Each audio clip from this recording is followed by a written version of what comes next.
De la société des laminoirs de Villerue, il ne reste rien. Ce n'est pas un petit train et une cage de laminoirs exposés à Villerue qui vont montrer l'ampleur des installations. Je n'ai pas la prétention de raconter l'histoire de l'usine et de ses ouvriers exceptionnels. Les pouvoirs publics ont décidé il y a une trentaine d'années de fermer notre usine. Mais ils sont dans l'incapacité d'éliminer les souvenirs des anciens. Et alors, avant que nous disparaissions, j'avais envie de regrouper quelques témoignages d'ouvriers de la SLV. Non, ce n'est pas du passéisme, c'est de la nostalgie. Nostalgie, et je suis aussi furieux d'avoir perdu ce formidable outil de travail, quoi. Et 30 ans après sa fermeture, les souvenirs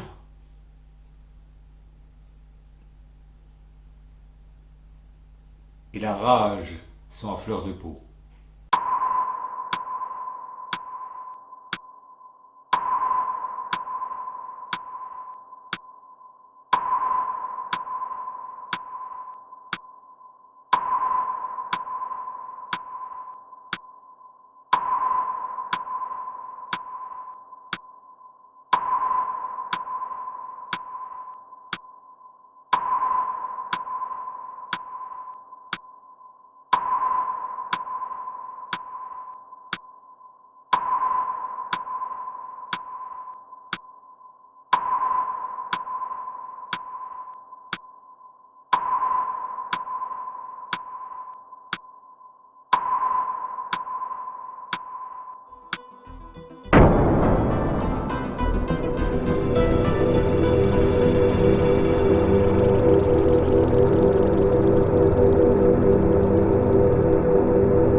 J'ai travaillé à la SLV durant 8 ans, au service électrique, services généraux pendant 1 mois et demi. Après, je suis parti à l'armée, dans la marine. Je suis retourné à la SLV en tant qu'électricien d'entretien, dépannage, du blooming au parc à rails, durant 8 ans. L'ambiance était super. Vraiment, on était une bande de jeunes entre 21 et 27 ans. Bon, après, il y a eu les vieux qui avaient à peu près une trentaine d'années, 35 ans. Mais l'ambiance était super, c'est une ambiance que je n'ai plus jamais retrouvée, hormis à Ucange.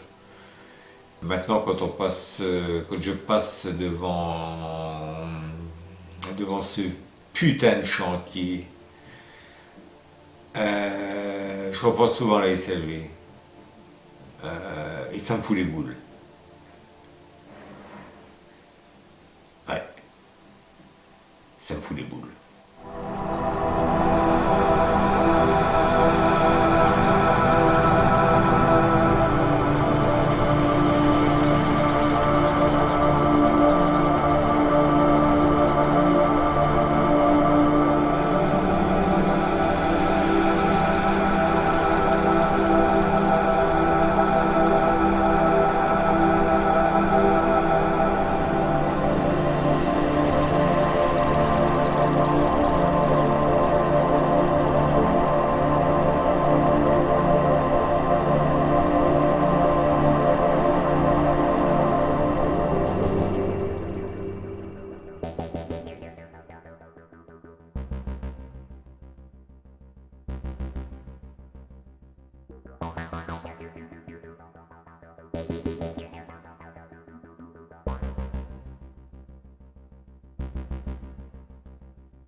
Les fumées, les grandes fumées des hauts fourneaux, les gueulards. Je me rappelle que pour dernier jour de l'an, on allait sur la porte avec la nonna, on écoutait parce que ça sonnait là-bas. Toutes les machines de Milchville, à minuit, sonnaient. On a changé d'année. Ah, le père, lui, a travaillé toujours à l'usine, d'abord au finissage. Oui, au finissage, puis après au laminoir. Au finissage, il a fait l'apprentissage. Puis quand il a travaillé un bon moment, puis qu'il a vu qu'il ne gagnait pas beaucoup, même qu'il était chef d'équipe, il a été au laminoir. Sans être chef d'équipe, il touchait beaucoup plus. C'est ce qui comptait.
Quand je passe, là, je revois les bâtiments. Je me rappelle l'infirmerie, je revois encore le bâtiment, je revois encore l'ambulance, donc la DS, la grande DS break là. Je revois ces trucs-là et ça me fait mal, j'ai un pincement au cœur. Des souvenirs, j'en ai énormément. Difficile de trouver le plus beau, mais il y en a beaucoup. On peut considérer des beaux souvenirs en parlant des grèves, parce qu'on en a quand même fait des grèves à l'époque. Ou alors des repas entre amis, des repas de fin d'année, ou des repas de fin de semaine, tout simplement, avec tous les camarades étrangers, comme on les appelle, ou qui nous faisaient le couscous au Parc Arail, le vendredi à midi, dans une ambiance formidable, la camaraderie. Il n'y avait pas d'histoire d'italien, français ou arabe. On était tous des ouvriers, on était tous sur le même plan. Il n'y avait pas le racisme qui s'est installé aujourd'hui pour séparer les gens, diviser les gens.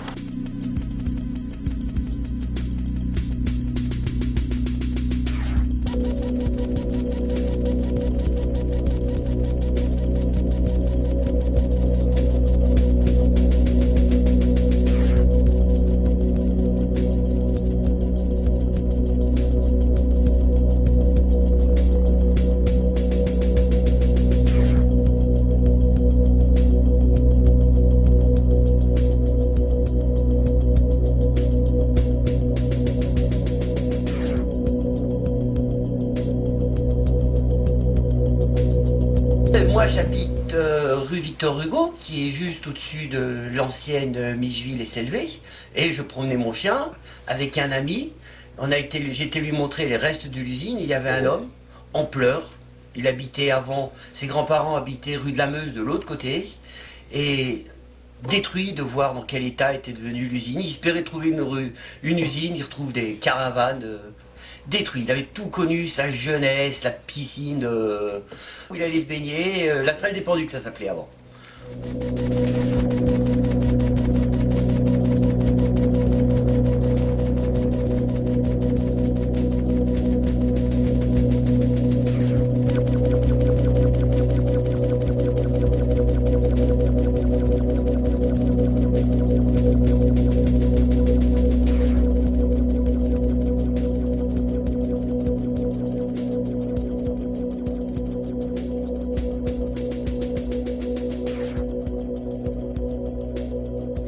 Puis hop, ça partait à travers le monde. Et il y en a encore qui sont à travers le monde des rails fabriqués à Michelin. Hein.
Je me souviens de ma première journée, c'était assez impressionnant. Jeune mécanicien sur le laminoir, on est parti sur une panne avec un Sicilien, je me rappelle, il s'appelait Pinzolo.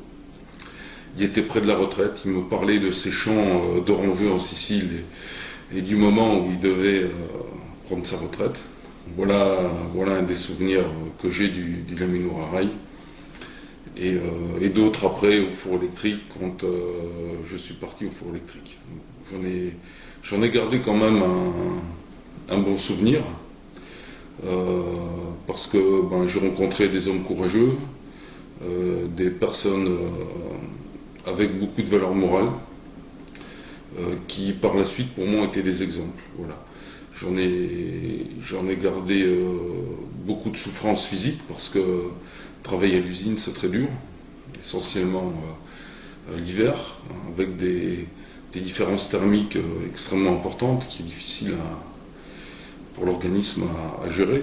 Et puis beaucoup de fatigue aussi parfois, hein. Le travail posté c'est pas facile. Mais j'en garde vraiment un contact extraordinaire au niveau humain que j'ai rarement retrouvé lorsque je suis reparti un peu comme fonctionnaire dans toute la France. Je terminerai en disant que tous ces gens que j'ai côtoyés dans la sidérurgie, mes grands-parents, mes parents, ma famille, mes amis, sont restés dans mon cœur tout le temps et je crois que je les oublierai jamais jusqu'à mon dernier souffle.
la SLV, c'est que des bons souvenirs. Déjà, principalement, c'est l'ambiance qu'il y a à la SLV, les copains, les Java qu'on faisait, les matchs de foot, les barbecues, voilà. Bah, sinon, question boulot, bon, des fois, c'était un peu chiant, quoi. Quand il fallait dépanner pour des conneries et faire 3 km à pied, revenir avec le sac 50 kg sur le dos. L'ambiance magnifique. Ouais. Ça m'a fait un choc quand j'ai vu que ça commençait à être rasé, découpé et tout. Alors j'ai dit, purée, c'est pas possible. De toute façon, les souvenirs, ils sont dans la tête. Puis des fois, en y repensant, quand je passe devant ce site de Micheville, moi j'y retourne, je dis, purée, il y avait les laminoirs, il y avait ça et ça, on passait là.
Société des laminoirs de Villeroy. Et une belle époque, très belle époque. Je crois que c'est là que j'ai été le mieux de toute ma carrière d'ouvrier. C'était chez nous, à la SLV, je dis chez nous, mais il y avait une autre mentalité, les gens étaient plus sympas, on rigolait bien, même si on était des fois dans la merde. C'était bien. Il n'y a personne qui disait rien, le boulot était fait. Donc, qu'est-ce que tu veux? Moi, je me rappelle d'une époque, il y avait un ingénieur qui disait, quand il voyait l'entretien dehors, il dit, mon usine, elle tourne bien. C'était un mec intelligent, je trouve. Oui, ben moi, je suis revenu un soir du Luxembourg. Je suis passé le long de mi-juillet, qu'il n'y avait plus rien. Une question, bon, ça m'a fait un mal au cœur, bien entendu. Et une autre chose, j'ai pensé aux anciens qui avaient travaillé, mais eux, ils avaient fait pas les 40 heures ou les 35 heures. Ils avaient fait les 80 heures par semaine. Ils auraient vu le massacre là, ils se seraient demandé, on s'est cassé la tête pour les patrons, et puis voilà, remerciement. Ils sont sûrement retournés dans la tombe, moi je pense. C'est pas du passé, c'est l'histoire de la Lorraine, de la Lorraine profonde, parce que Mi-Juil, ça faisait longtemps qu'il était là. Mi-Juil, après SLV, même Vindel, Cielor, ça l'a appelé. Mais on avait une mine à ciel ouvert, donc il y avait tout. Bon, ce qui a tué la sidérurgie Lorraine, c'est le minerai de fer de Mauritanie. Meilleure qualité, soi-disant, coûtait moins cher même avec le transport. C'est pour ça qu'ils ont fait Dunkerque et Fas. Et après, on a eu le plan acier. Hein. Alors là, le plan acier, je dis merci à M. Mitterrand. Il signe le plan acier et le jour même, il vient à la grande manifestation à Metz. Ça, et il a été élu président, faut pas oublier. Et il n'y avait pas de racisme. Ça n'existait pas dans la sidérurgie de racisme. Tu étais aussi bien copain avec un arabe qu'un portugais ou un italien. C'était plutôt une famille. Tu pouvais aller n'importe où, hein. Dans toute cuisine, tu étais bien. Les pensées pour la sidérurgie lorraine et surtout la SLV. La sidérurgie, c'est comme une famille, la sidérurgie, si tu regardes.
TGV, quoi. Voilà. Et les rails qu'on faisait à Méjuil. Et puis, moi j'ai travaillé dans la haute tension, 5500 volts, 63 000 volts. Et c'était bien, quoi. J'étais dans un bâtiment tout seul, à 6000. Là-bas, c'était bon. Les anciens. Moi, j'étais à l'école à Lévaux-Ballerouy. Je suis parti travailler à la salle des moteurs quand je suis revenu. Et le travail, il était dur? Des fois, oui. Des fois, c'était dur parce que moi, je travaillais sur la station de pompage 324 et il fallait sortir les crépines. Et une crépine avec tout tuyau, là, pour une tonne 500. Quand tu revois le chantier maintenant, qu'il n'y a plus rien, il n'y a plus d'usine. Ah, ça me fait. C'est sûr que c'est pas pareil, quoi. Moi, j'aurais préféré qu'il fasse plutôt un lac, quelque chose sur le site de Mijuil, quoi. Comme à Méville ou à Briey, un truc pour les gens, quoi. Qu'il fasse quelque chose de potable. Et ça t'a pas dérangé de voir que l'usine que nos anciens avaient construit, qu'elle soit éliminée comme ça? C'est-à-dire que c'est une usine qui devait partir, elle devait être ultra moderne, quoi. Presque personne sur la minoire. Tout était automatisé. Hein. Et puis parfois, en 86, ça a fermé. Moi, je devais aller à Fos-sur-Mer, et puis finalement, je suis parti sur Luxembourg. Pour pas déménager. Est-ce que tu revois des anciens de la SLV Ouais, j'en vois des anciens qui m'ont suivi dans le travail, des fois. Tu repenses souvent à la SLV? Ouais, si, quand je passe avec la voiture, là, je pense. Je passe devant les désaffectés, tous les désaffectés. Et quand tu retrouves des anciens de la SLV, tu reparles d'eux, de la SLV, ça t'arrive souvent de reparler ou pas? Non, pas tellement, non. Parce qu'après, dans l'avenir, on passe des derniers travaux qu'on a fait, quoi. C'était des cas. Moi, j'étais chez Curver, après, je suis parti chez Automade. Non, des fois, sur le journal, je vois sidérurgie, bon, j'y pense, quoi. Mais sinon, pratiquement. Si, je pense toujours à ceux que j'ai travaillé avec, quoi.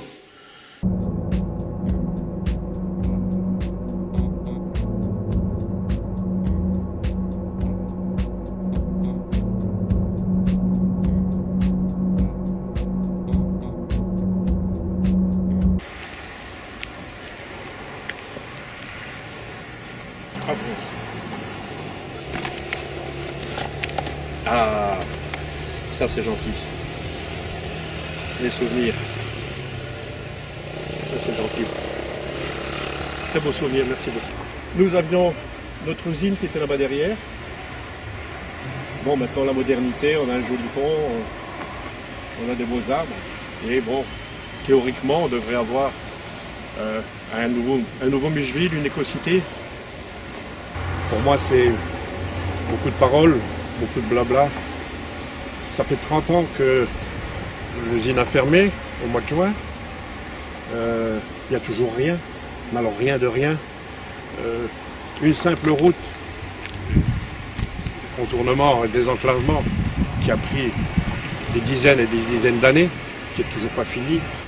Alors une écocité, des bâtiments modernes, écologiques, tout ce qu'on voudra, avec un sol pollué, une alzette polluée, rien n'a été fait depuis 30 ans, donc j'ai de forts doutes. Maintenant, c'est possible. Moi, je veux bien faire confiance aux gens qui ont ce projet, mais j'ai d'énormes doutes, énormes doutes. Et quand on voit les réalisations qu'il y a ici, la lenteur et le temps que ça prend, les décisions, les contre-décisions, franchement, non. Honnêtement, j'y crois pas. Hélas. Le premier problème, donc ce dont personne ne parle, c'est la pollution du sol. Il ne faut pas oublier qu'il y a eu une usine pendant une centaine d'années. Il y a des hydrocarbures qui sont enterrés en divers endroits, de la graisse, des huiles. Il y a des galeries dans le sous-sol. Il y a l'alzette qui passe, tout est pollué. Rien n'a été fait. Depuis 30 ans, rien n'a été fait. Le sol, il ne se dépollue pas tout seul, hélas. Maintenant, quand on va commencer, si les travaux commencent, quand ils vont commencer à creuser, on va aller de surprise en surprise. Je ne sais pas, on avance un peu à l'aveuglette, je trouve. Il y a des projets, hein, il faut le reconnaître. Il y a des constructions qui se font. Il faut pas nier l'évidence. Non, il y a des travaux qui se font. Ça, je le reconnais, c'est très bien. Mais il y a des projets qui sont un peu, on va dire pas inutiles, mais je vois rien pour les jeunes. Je vois pas de cinéma. Je vois pas de terrain de sport. Je vois pas de petits city-stades. En fait, des trucs pour les jeunes, je vois pas beaucoup. C'est évident que la population vieillit. Bon, moi, je sais que pour moi personnellement, mes grands-parents, mon père, ma mère, mes parents, donc mes frères, tout le monde a travaillé à l'usine. On s'entend.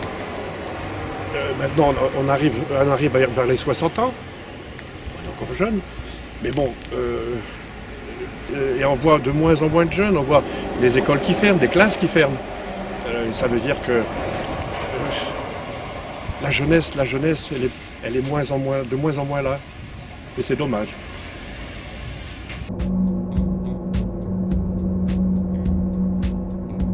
Il n'y a plus rien.